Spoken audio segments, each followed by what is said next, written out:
की विशेष आहुतियाँ और इसका विशेष प्रयोग जो संपन्न किया जाता है, मैं वहाँ जरूर इस प्रयोग को संपन्न करवाऊंगा, जिससे कि आपको सुखासन की ये भाई आपके सामने जिस रूप में बैठा हुआ है, ये सुखासन है और इसमें आप घंटों बैठ करके अपना भजन पूजन ध्यान मंत्र जाप कर सकते हैं।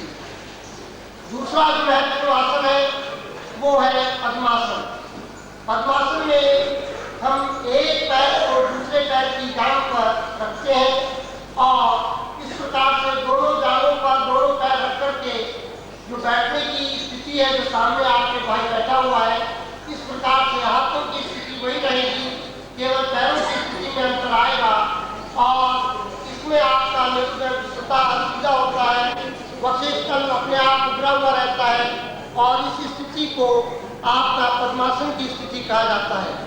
आप दायां या बायां पैर जो भी आपकी जांघ पर आए उसको आप पैर उठाएं, उस पर आपका दाहिने हाथ की हथेली, इस प्रकार से जब आप सीधे तन करके आप बैठेंगे तो ये आपका ठीक वह रूप हो जाएगा जो हनुमान जी के बैठने का रूप है, जो भगवान राम के चरणों में हनुमान जी बैठे हुए रहते हैं।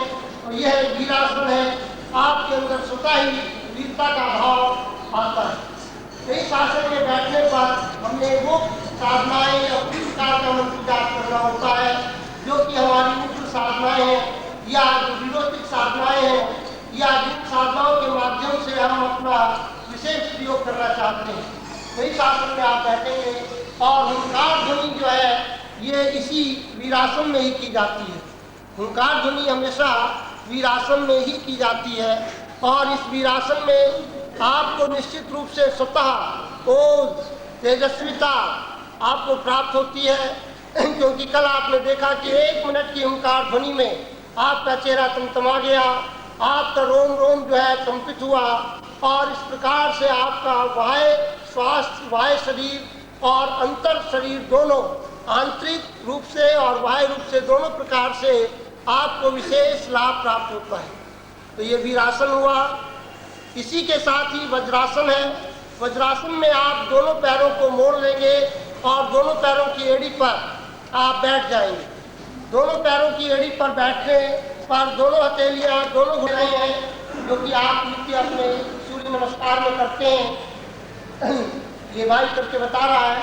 आप अपनी दोनों हथेलियों को जमीन पर स्थापित कर दें और पैरों को दोनों को लंबा करके दोनों एड़ियों को मिलाएं और मिलाने के बाद अपने पूरे शरीर का जो भार है अपनी हथेलियों पर ले लें। पीछे से पैर थोड़ा सा उठ जाएगा और पूरे शरीर का भार आपकी हथेली पर आ जाएगा। पूरा नाड़ी प्रदेश है यहाँ का, वो सब का सब खिंचाव पड़ता है। उन पर जहाँ भी कोई रुकावट होगी, विकार होगा, वो वहाँ से हटेगा। सांस की जो आपकी प्रक्रिया है वो इस समय की स्थिति में जो आप सांस लेंगे वो नाभि तक पहुँचेगी। तो इसलिए पेट के विकारों को दूर करने के लिए, वक्षस्थल के विकारों को दूर करने के लिए ये बहुत ही आवश्यक आसन है। आज्ञा चक्र पर ध्यान के लिए ये बहुत ही अच्छा आसन है। अब इसके बाद जो है धनुरासन है। इसमें दोनों पैरों को हाथ से पकड़ते हैं और सीने को, वक्षस्थल को ऊपर को उठा ला सकेंगे, उतना ही आपकी सही स्थिति बनेगी। तो ये धनुरासन की स्थिति कहलाती है। ये सब आसन जो है पेट के विकारों के लिए और कुंडली, इसमें क्या है कि आपका नाभि प्रदेश जमीन पर लगा हुआ है, पूरे शरीर का खिंचाव हो रहा है, पैरों से लेकर के और आपके जो आज्ञा चक्र है वहां तक खिंचाव। जमीन पर टिका दे, पैरों को मोड़ ले और पैरों को मोड़ करके थोड़ा सा फैला ले, फिर अपने शरीर को हथेली पर उठाना होता है। इस प्रकार से आप अपने शरीर को हथेलियों पर उठा करके, जैसा भाई जो आसन है चक्रासन कहलाता है, पेट के विकारों को दूर करने के लिए, चक्रों को जागरण करने के लिए, साधना में ध्यान को एकाग्र करने के लिए, क्योंकि इससे सारे चेहरे पर भी खून का, आंखों से खून का सर्कुलेशन बढ़ जाता है और निश्चित रूप से जब आपका खून का सर्कुलेशन बढ़ेगा, रक्तप्रवाह बढ़ेगा, तो सारे शरीर के विकार जितना ही अपने आप दूर होंगे। स्वास्थ्य में आपके चेहरे पर एक तेजस्विता, दिव्यता आप आसन के रूप में करेंगे। इसमें क्या होता है, दोनों आप ये अपनी जो हथेलियां हैं, उंगलियां, इन उंगलियों को फंसा लें और फिर अपने शरीर को धीरे धीरे भौहों को जमीन पर टिका करके उस पर आप उठाएं सीधा। तो ये जो सीधा आपके पैर बिल्कुल सीधे रहे, बिल्कुल उल्टा जो हम सिर के बल जो खड़े होते हैं, इसको कहते हैं सिर के बल खड़ा होना। तो सिर के बल जो खड़े होते हैं तो रक्त का प्रवाह हमारा जो सामान्य दिन भर रहता है उसे हम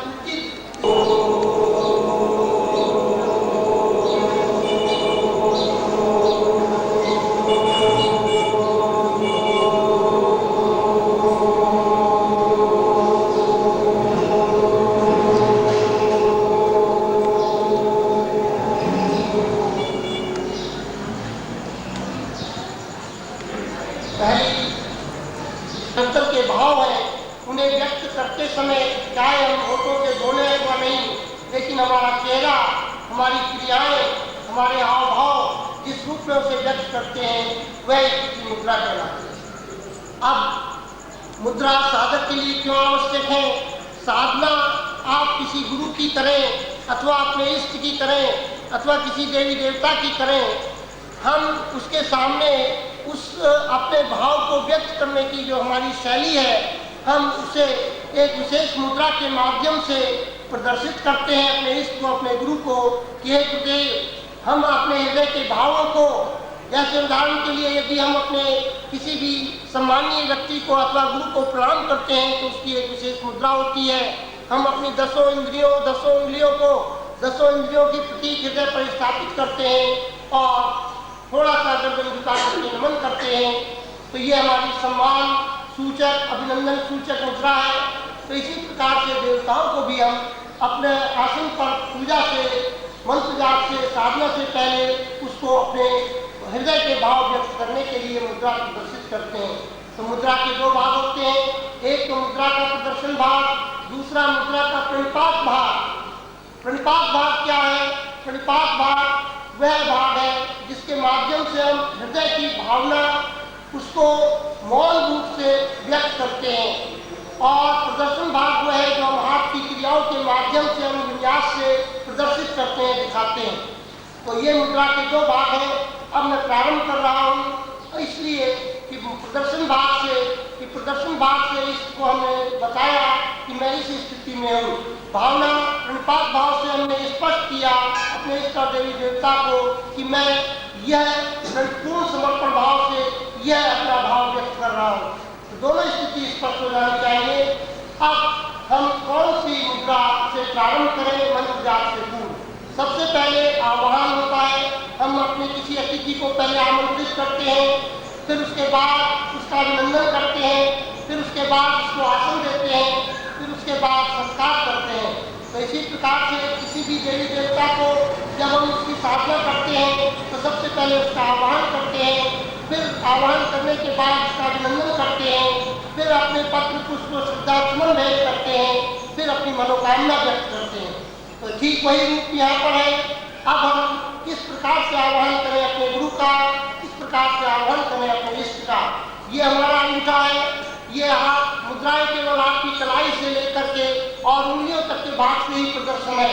इसमें शरीर की केवल कलाई से लेकर के दोनों हाथ की और हथेली और उंगलियों तक का ही इसमें इस्तेमाल है। आप सीधे अपने जिस आसन में बैठने की अभ्यास है उसमें बैठ जाए, कमर का भाग सही रहे, सीधा मेरुदंड। इसके बाद आप अपने मन को एकाग्र करते हुए अपने इस दोनों हाथ के इस अंगूठे को बीच हथेली में स्थापित कर लें। करते चलिए साथ साथ। ये आपने अंगूठे को अपनी बीच हथेली में लगा लिया, उंगलियों को मिला लीजिए और फिर इस प्रकार से दोनों हाथों को जोड़ लीजिए, अपने हृदय पर स्थापित कर लीजिए और आँख बंद करके आप ये तो प्रदर्शन भाव हो गया, प्रणिपात भाव बता रहा हूँ। अब आपको प्रणिपात भाव, पूर्ण समर्पण भाव से जो भी आपका इष्ट या देवी देवता है अथवा गुरु को आप संबोधन करेंगे कि हे गुरुदेव अथवा हे इष्ट देव, मैं दोनों हाथों की इस मुद्रा के माध्यम से, इस आह्वान मुद्रा के माध्यम से आपका आह्वान कर रहा हूँ। आप आए, मेरे इस आह्वान को स्वीकार करें और मेरे हृदय में आसन स्थापित करें। दोनों हथेलियों को मिलाते हुए जो हृदय पर स्थापित किया, ये प्रणाम मुद्रा कहलाती है, जो आप सूर्य नमस्कार में पहली स्थिति में करते हैं। इस प्रणाम मुद्रा में ये 10 उंगलियां आपकी 10 5 कर्मेंद्रिय और 5 ज्ञानेंद्रिय की प्रतीक होती हैं। इस प्रकार से 10 इंद्रियों से आपने अभिनंदन किया। जब आपका इष्ट अथवा गुरु आपके हृदय स्थल पर आसन पर स्थापित हुआ, आपने प्रणिपात क्या करना है कि हे गुरुदेव, हे इष्टदेव, मैं अपनी 10 इंद्रियों से नमन कर रहा हूँ, झुकते हुए आपके चरणों में। आप मेरे हृदय में आपने स्थान ग्रहण किया है और मैं आपका पूर्ण भाव से, समर्पण भाव से स्वागत करता हूँ, अभिनंदन करता हूँ। कहलाता है इसमें कुछ नहीं, आप सीधे अपना ये जो आपकी हथेलियाँ हैं, ये हथेली आपकी सीधी होंगी, पैर बिल्कुल मुड़े, आपके पंजे और एड़ियाँ मिली होंगी और हाथ इसमें सीधे लंबे होंगे। बहुत से भाई हाथ यूँ कर लेते हैं पीछे, ये नहीं, हाथ इसमें उनके चरणों में, आपकी उंगली अपनी गुरु के चरणों में, इसके चरणों में लगनी चाहिए और मस्तक आपका नीचे। इस प्रकार की जो मुद्रा है, ये मुद्रा आपकी पूर्ण दंडवत कहलाती है। तो ये दंडवत भी जो है हमारा पूर्ण समर्पण भाव का व्यक्तिकरण है, अभिव्यक्ति है। इसमें प्रणिपात भाव क्या है कि हे गुरुदेव अथवा हे इष्टदेव, मैं अपने आपको अपने चरणों में पूर्ण रूप से समर्पित करता हूँ, मेरा कहीं कुछ शेष बाकी कुछ नहीं है। उनके चरणों में पूर्ण समर्पित करना। तो इसके बाद जब आपने समर्पित किया उनको, तो अब अपना जो भी आपके पास है सब कुछ दे दिया। अब आपका अपने निवेदन है गुरु के चरणों में, और साधक क्या कहता है, वह जीवन का तत्व, जीवन का जो तत्वात्मक ज्ञान है वो मुझ से प्राप्त करना चाहता है। तो उसके लिए सबसे पहले हम तत्व मुद्रा लेंगे। तत्व मुद्रा में क्या है कि ये जो आपकी 5 उंगलियां हैं, इसमें से नंबर 2 की उंगली है, छोटी उंगली से पास में, जिसे अनामिका कहते हैं। अनामिका उंगली की जड़ में अपने अंगूठे को लगाएं अथवा अनामिका उंगली के पोटवे पर अपनी उंगली को लगाएं। दोनों स्थिति में ये मुद्रा बनती है। बाकी 3 उंगलियां सीधी रहे और फिर इसके बाद ये जो सुषुम्ना है इसको स्थापित कर लें अपने घुटनों पर। तो ये जो मुद्रा बनी आपकी, ये तत्व मुद्रा कहलाती है। और तत्व मुद्रा ये तो प्रदर्शन भाग हुआ, अब इसका प्रणिपात भाग नोट करें। हे गुरुदेव अथवा हे इष्टदेव, मैं इस तत्व मुद्रा में आपके चरणों में बैठा हूँ। आपसे जीवन का वह तत्व, वह सारभूत, वह जीवन का लक्ष्य प्राप्त करना चाहता हूँ जो हमारे ऋषि मुनि योगियों ने प्राप्त करके अपने जीवन को पूर्णता दी। ये वाली उंगली जो है पहली, इस उंगली को अपने पहले अंगूठा, जो आपका अंगूठा है उसके पोटवे पर, पहले पोटवे पर आपने स्थापित किया और इस प्रकार से ये जो 3 उंगली आपकी सीधी रही और फिर आपने सुषुम्ना को अपने घुटनों पर स्थापित किया। तो ये जो मुद्रा है, ये मुद्रा आपकी ज्ञान मुद्रा है। इसमें भी साधक, ये तो प्रदर्शन भाग, प्रणिपात भाग में निवेदन करता है साधक, हे गुरुदेव अथवा हे इष्टदेव, आप मुझे जो जीवन का सारभूत ज्ञान है, जिस ज्ञान को प्राप्त करके जीवन की पूर्णता प्राप्त होती है, मुझे वह ज्ञान आप सिखाएं। वह ज्ञान सीखने के लिए मैं आपके चरणों में बैठा हूँ। तो यह मुद्रा आपकी ज्ञान मुद्रा हुई। अब इसके बाद आ जाता है वह मुद्रा जिसके माध्यम से आप अपने इष्ट को बहुत जल्दी अपने समीप लाने की स्थिति में रहते हैं और इतना समीप कि आप उसमें मिल जाए, ठीक उस प्रकार से जैसे दूध में मक्खन या घी मिला होता है। अब वह कौन सी मुद्रा है? उस मुद्रा के लिए हमें सबसे पहले अपने आप को पूर्ण रूप से एकाग्र भाव से ध्यान स्थिति में बैठते हुए अपने जो कमल स्वरूप है, कमल मुद्रा, जिसको हम अपने जीवन का वह तत्व मानते हैं पर रहता है, तो वह मुद्रा है। आप अपने इन हाथों को, जो हथेलियाँ हैं, यहाँ पर इस प्रकार से मिला लें और ये जो 5 उंगलियाँ हैं आपकी, इनको इस मुद्रा में आप ले आए। तो ये जो मुद्रा है आपकी, जैसे कमल खिला हुआ होता है, ठीक इस प्रकार से ये आपके हाथ की मुद्रा बन जाती है। ये जो मुद्रा आपकी बनी उंगलियों की, ये ठीक कमल के समान है और कमल के समान जो आपकी हाथों की स्थिति है, ये तो इसका प्रदर्शन भाग हुआ। और अब इसका प्रणिपात भाग है। ये गुरुदेव, हे इष्टदेव, मैं इस कमल मुद्रा में आपके सम्मुख बैठा हुआ हूँ, आपके चरणों में। और कमल प्रतीक है, ये मुद्रा प्रतीक है इस बात की कि आप मेरे जीवन को ठीक कमल के समान खिला दें, ताकि कमल जिस प्रकार से जल और कीचड़ से अपने आप को ऊपर रखता है, ठीक उसी प्रकार से संसार रूपी भवसागर रूपी कीचड़ से मैं अपने आप को ऊपर रख सकूं, ये मेरा कुछ बिगाड़ न सके, मैं इसमें लिप्त न हो सकूं। विष्णु तो सौम्य स्थित सौम्य मुद्रा है उसकी, और वह सौम्य मुद्रा आपने देखा होगा कि शंख मुद्रा कहलाती है। और शंख क्या है कि ये आप अपना बायां हाथ इस प्रकार से चारों उंगली मिला के अंगूठा सीधा खड़ा कर दें, बनाते चलिए। और जो दाहिने हाथ की 4 उंगली आपकी है, इनको आप इससे अंगूठे को, बाएं अंगूठे को चारों लपेट लें, दाहिने हाथ का अंगूठा ऊपर खड़ा रहे। अब आपकी जो ये बायां पंजा है, उंगलियां, इसको मोड़ लें और पहली उंगली को अंगूठे से आप स्पर्श करें, पहली उंगली को अंगूठे से स्पर्श करें। और ये जो आपका अगला भाग है हथेली का, इसको थोड़ा सा मोड़ लें। तो ये जो आपने मोड़ा, तो ये जो आपका है ये शंख का अगला भाग हो गया, और ये शंख का पिछला भाग हो गया। आप देख लीजिए कि ये शंख मुद्रा इस प्रकार से बनी, ये इसका पिछला भाग और ये शंख का अगला भाग। तो ये शंख के समान जो आपके हाथ की मुद्रा है, ये शंख मुद्रा कहलाती है। अब ये तो इसका हुआ शंख का प्रदर्शन भाग इस मुद्रा का। अब इसका प्रणिपात भाग है, शंख प्रतीक है विजय का, शंख प्रतीक है पवित्रता का।